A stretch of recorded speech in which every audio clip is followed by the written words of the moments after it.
Hi Calvary kids, welcome back to Moving Through the Bible with me, Lauren. Last week we talked about Elijah going up to heaven in a whirlwind. Remember the miracles that God performed through Elijah? Having an unlimited supply of bread for a widow, raising a boy from the dead, and parting water with his cloak. Elisha took over Elijah's ministry, and he also performed miracles like multiplying oil and restoring a boy's life. This week, we are going to see how Elisha handles potential war. Well, let's get started. Find a spot to sit crisscross applesauce and go.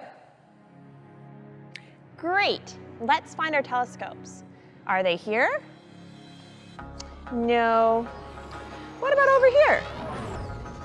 There it is. Put it up to your eye and adjust. There's the king of Aram. Hang on. Phew, we made it into 2 Kings 6.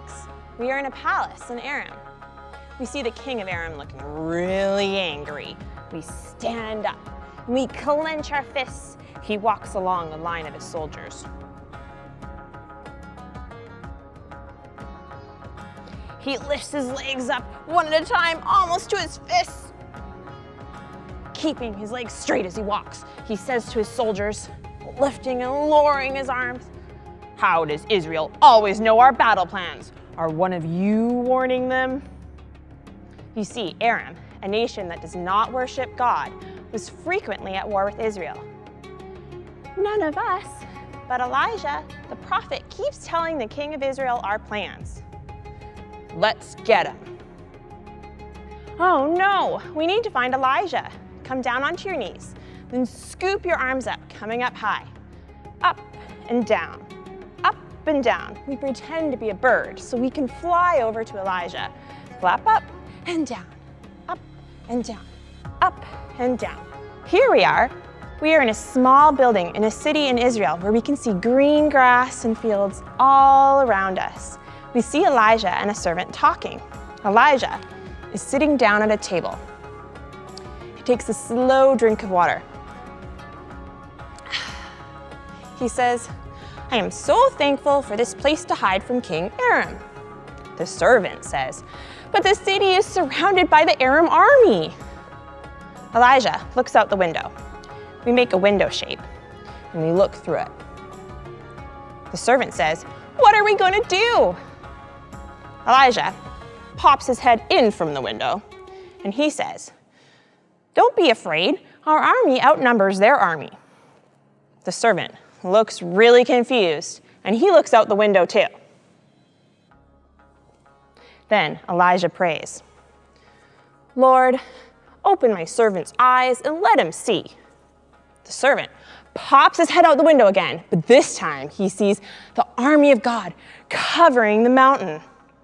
The army of God was huge. We widen our feet and arms so that we are huge too. Elijah prayed to God to close the eyes of the Aramean army, and they were suddenly blind. Cover your eyes with your hands. Elijah approaches them. We can see the Aramean army marching around blindly. Elijah says, "You are in the wrong city. Follow me." But were they in the wrong city? No. He was tricking them. And since they couldn't see Elijah, they took him at his word that they weren't going to find Elijah where they were, and instead they had to go somewhere else. He led them to Samaria. We come down onto our knees, and we pretend to be a bird again. Up and down. We flap our wings. We stand up, and we see the army is now inside Samaria, and the king of Israel can fight them and win easily here. God opened their eyes, and they could suddenly see. Rub your eyes. They looked really scared, and they stopped their marching. The king of Israel says, "Should I kill them?" But Elijah says, "Do not kill them. Give them food and water and then send them home." The king did what he said. The king fed them, gave them water, and those soldiers never invaded Israel ever again. It's time to come out of our story today. Let's sit down and take a deep breath in and out. Thank you for your help today. We learned that the world is not limited to what we can see. Remember, God is always with us, even when we can't see him. And remember, if we trust in Jesus, God is always there for us. Our memory verse for October is 2 Peter 3, verse 9. The Lord is patient with you, wanting everyone to come to repentance. That's it for today. Thank you for joining me. Have a wonderful week.